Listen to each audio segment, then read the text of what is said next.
All right, what is going on, everybody? Welcome back to another day of SaberSim's DFS office hours. Today is Wednesday, March 5th of 2025, and looking ahead here, we have a 7-game NBA main slate, we have a 5-game NHL main slate, and then we have golf teeing off tomorrow, so I bet people will be building their lineups for golf tonight. But for those of you who are new here, welcome. My name is Andrew, one of the coaches over here at SaberSim. This is a show where we go over how to use the SaberSim app, answer any and all DFS related questions. Get your questions in one of three ways here. First off, send us an email, support@sabersim.com. Second, post it live in the YouTube chat. Third way, post it in the office hours channel in our Discord server. If you're not in our Discord and want to get access to that channel, there is a link in the description of this video. You also get access to our similar channels, individual sport channels, and you get access to the rest of the SaberSim team. Just can't say enough good things about the Discord. But with that said, we do this show Monday through Friday, 4 p.m. Eastern, and then we do this show on Saturdays at 12:30 p.m. Eastern. So tune in any one of those days, get your questions answered. All right, let's get SaberSim up. Snowman said, good day to you too. And got the DK NBA main slate pulled up here. We actually had no questions come in prior to the show, so we will kick things off with a build demo and just kind of rock and roll from there. So pretty, just looking at this right away, right?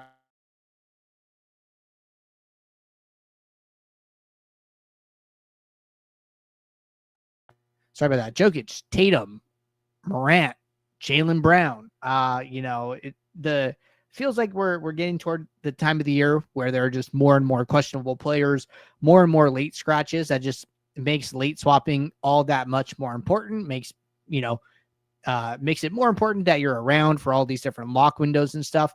Tonight's kind of an interesting slate, right? Because there are 4 games at lock and only 3 games the rest of the day, right? So this one's a little different, right? Late swap is a little less important almost because you have so many games kicking off. Like over half the slate is going to start at lock, which is kind of rare here, right? So interesting slate overall. But if we were to build lineups for today, right? Say I want to come in here, kind of figure out, hey, what's going on, right? So I like to come in, sort by value.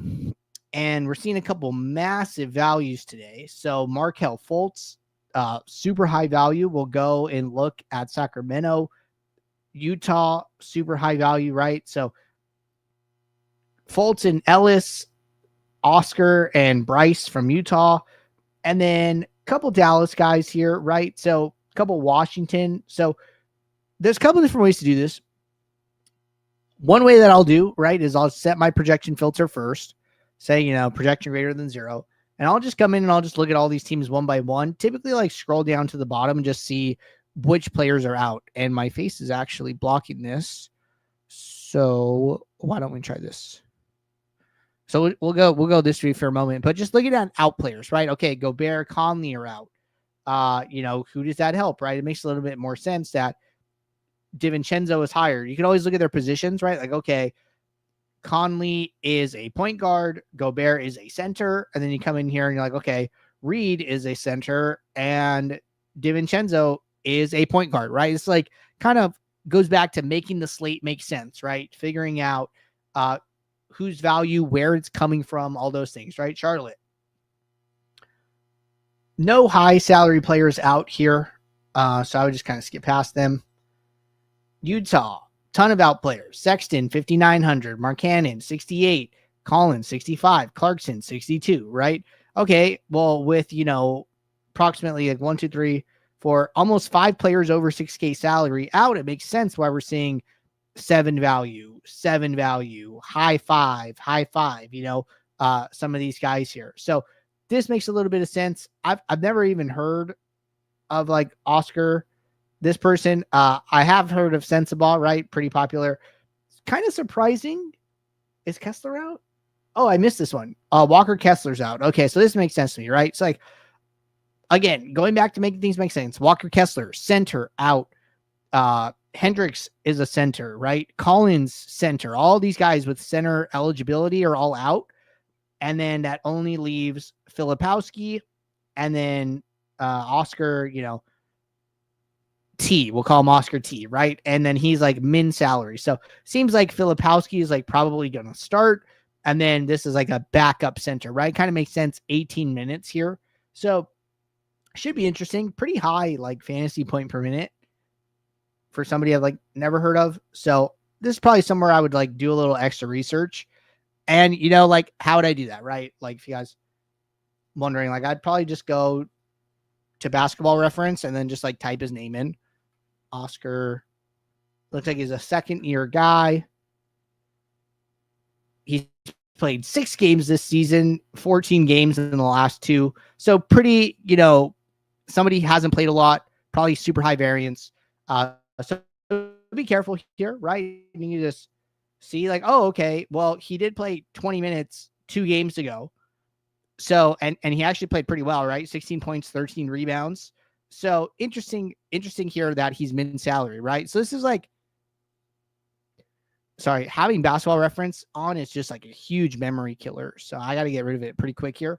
But again, that's like how I'd be like kind of researching, right? Kind of trying to see if things make sense. So similar question came up yesterday. Somebody asked me like, hey, are you guys minutes right for Mr. Robinson? He's starting for the Knicks. And it's like, well, let's go and like, look, and like, it was only his third game of the season. He had been injured. And in the first 2, he had played 12 and 13 minutes. Like, yeah, he might play some more minutes, but seems like they're ramping him up pretty slow here. So I'd expect his minutes to stay down. We had him around like 20 minutes or something like that, right? So again, you can do this all if you have time, right? But I guess another important thing, right, is like if you don't have time, right, you're just coming in, trusting SaberSim, all that stuff. This is making sense to me, right? So I'm double checking for like my own, knowledge and like understanding here, right, and my own comfort, because if I get high exposure to this player, well, at least I might be a little bit more willing to take it as opposed to if I just kind of went in blind, right? So pros and cons to that. There's some time trade-off they got to figure out if you want to do or not, but it is all making sense. And then I would just go through here, right? I think we named one other team, Washington. Jordan Poole's out. A couple 4K players are out. See some decent values here. And then I think the other one was Sacramento, right? So basically I would just do this like for all the teams. You can if you want. You don't have to do this. It's just another way. Excuse me. Another way of getting familiar with the slate. But we could do it for every team, right? Maybe I'm taking notes. Maybe I'm jotting some of these things down as I go. And then the last one, we'll just do Sacramento. So Monk is out, 7,700. Sabonis is out, 9,400.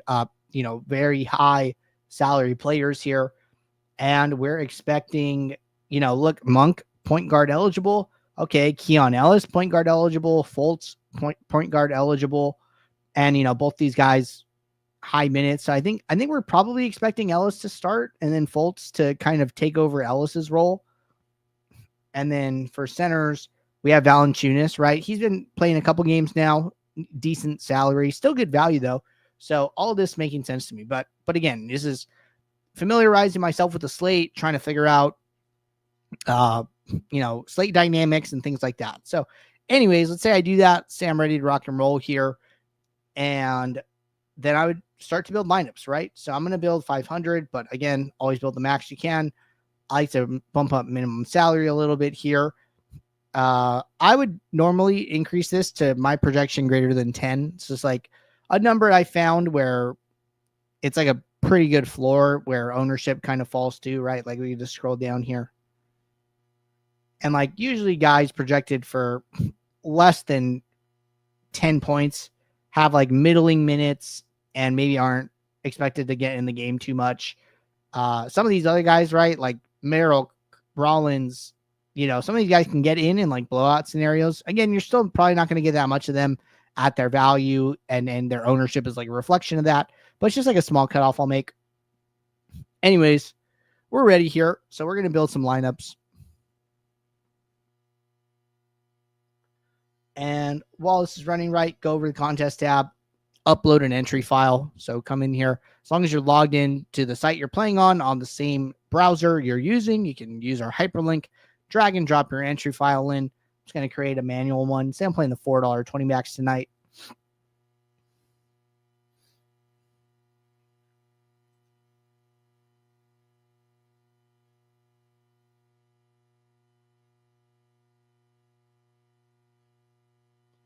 Going back to my build.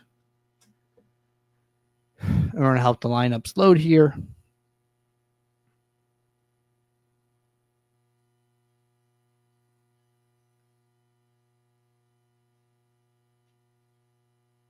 All right. Builds loaded. Lineups are loaded. Going to sort by exposure. Going to kick off my contest sim. Move some columns around. And we're going to get ready to analyze these lineups. So I hope that part earlier about like making the slate make sense. For me, it really helps in deciding how much risk I want to assume on a slate, right? Like if I've never heard of Fultz and I didn't look at Sacramento, and I see him popping and he's at 15% ownership and he's in 100% of my lineups, I just might be like, whoa, this is kind of wild. I don't know if I'm actually, willing to do this, but like, because I've looked at these teams and because it makes sense to me, I might be a little bit more willing to take those high exposures on, right? Same thing for Sensible. Like, hey, I saw all the Utah guys were out, right? I saw Monk was out at super high salary, right? Does this make sense? And like, to me, it did. Anyways, run my lineups, go to my ROI, set up my ROI aggregate metric, click save. So now, right, about ready to rock and roll. So going to start getting some diversification in my lineups. So let's go 1 to 2. Baselines are 291 and 390. And then that was projection and ROI respectively. So anyways, we get some like 4 bin uniques. We're down to 289.4 projections, about like a 1.5 down about 43% ROI. Seems fine so far. Maybe one more. Kind of a big jump, right? So like projection went from 289 down to 284 and ROI went down almost like 100%. So I would definitely not go past 4 here. Now you can decide, do you want to use 3? Do you want to use 2? I kind of like 4. We're taking like a big stand on Fultz. And then we have some leverages on some other players, but nothing crazy, right? So like some leverage on Sensible, but he's 40% owned. Some leverage on, some high salary, high projected players, Shy, Jokic, right? So some of these cheaper salaries are like helping us to maintain exposure to those high salary guys. And then other than that, like pretty flat, right? So you're telling me that I'm taking shots on Shy, Jokic, and then 2 like the best value plays on the slate. Like that's good to me, dude. Like let's roll with that. You know what I mean? So that's how I am familiarizing myself with the slate in order to help me make decisions in the post build. For me, it creates a sense of comfort that helps me to maybe assume more risks than I might be willing to take otherwise. So those are some tips there. And then Basketball Reference is a free to use site that you guys can use as needed. So check that out. All right. Got a question here from Bud. And question says, I tried to upload an additional update a minute before the 7 p.m. NBA slate started last night.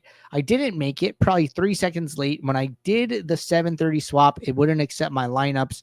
Can you show me the steps to take when that happens? I was advised to do the following. Go back to the contest tab, press the upload button, re-download your entries, re-upload them, and then open up a new late swap window. Can you just visually show me those steps? Because apparently I didn't do it correctly. Okay, so one important thing here, right, to remember is, I would recommend keeping a tab open on your Saber Sim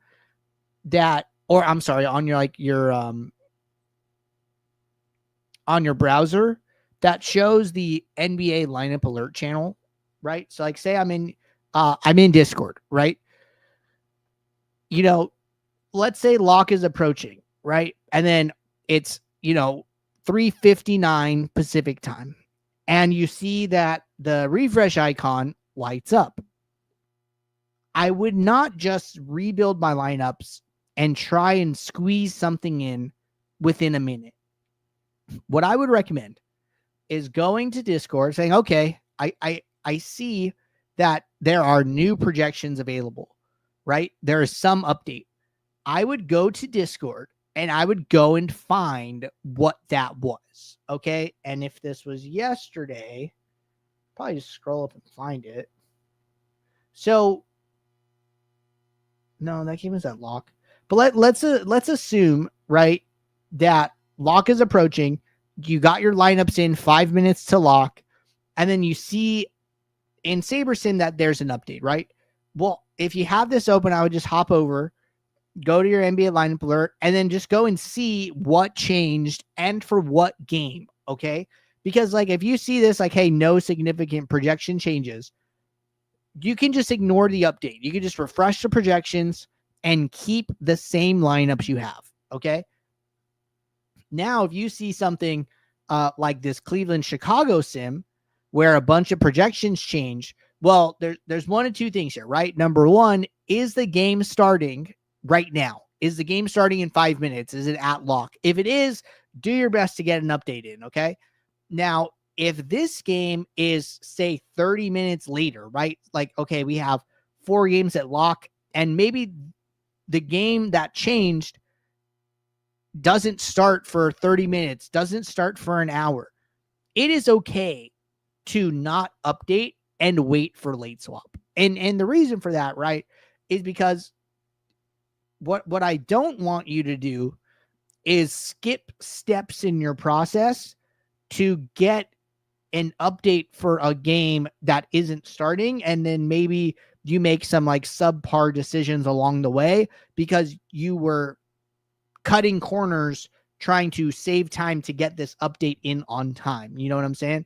So just be careful with that in general, right? So like, you know, there's an update. Okay, great. What was it, right? Go and check what the update was, see what changed. If nothing changed, if it's super minor, right? Like if you see this sim, like, oh, hey, you know, the sim ran, but Dominic Barlow went from 12 points to 7. You know, this guy's probably not even in any of my lineups anyways.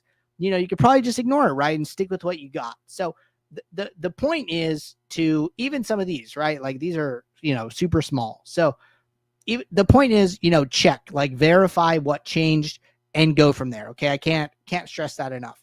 But let's say you are in the position you found yourself in, right, where, you know, you made a swap. Maybe like you got a partial upload. I know that happens on FanDuel, right? Because like FanDuel accepts your entry file like 200 lineups at a time, where DK kind of accepts it all at once, which is, you know, better in my opinion. But let's say you find yourself in a weird spot, right? What do you do? Okay, so let's see if we can pull up our late swap tutorial. See if we can do a demo here.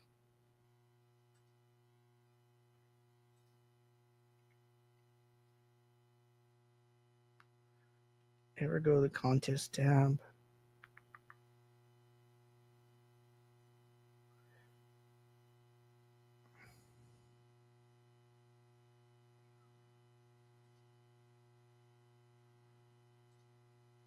Okay, he does. Cool. All right. So let's say Slate starts. We're in late swap, right?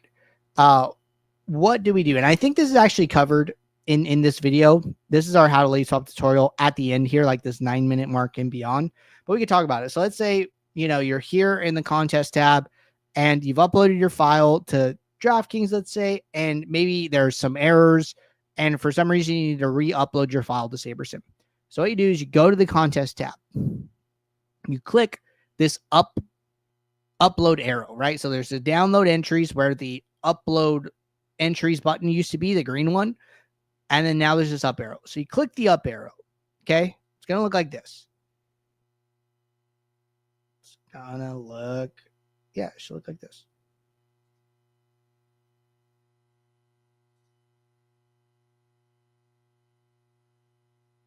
Like this, okay? You get this pop-up, you get your hyperlink, you drag and drop your file back into SaberSim.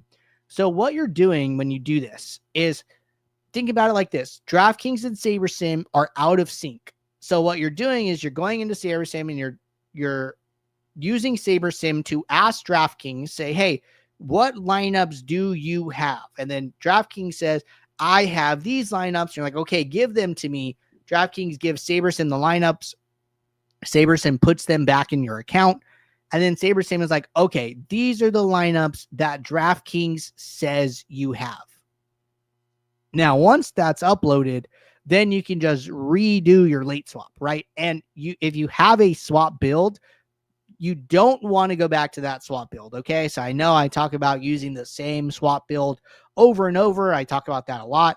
When you have to re-upload your file, you need to start with a new swap build. So then you would just start the late swap process over, okay? So you can either click the late swap button over here in the lineup section, or you can just click the late swap button up at the top, and then you will open up a new bill. It'll say swap 2, and then you just restart your late swap. But basically what happened was when you got that partial upload in, the sites got out of sync because SaberSim thought that all of your lineups had got in, but DraftKings only accepted some of them. So we just need to get them back on the same page. So once you do this part in the contest tab, the rest of it should feel very familiar because you're doing the same steps that you've already done. All right. Good stuff there. But we are caught up with questions in the Discord and the Office Hours channel. We did knock out a Slate demo for today. So appreciate you guys tuning in. I'll be back tomorrow, 4 p.m. Eastern for our next show. So until then, everybody, take care. Good luck. Thanks. Bye.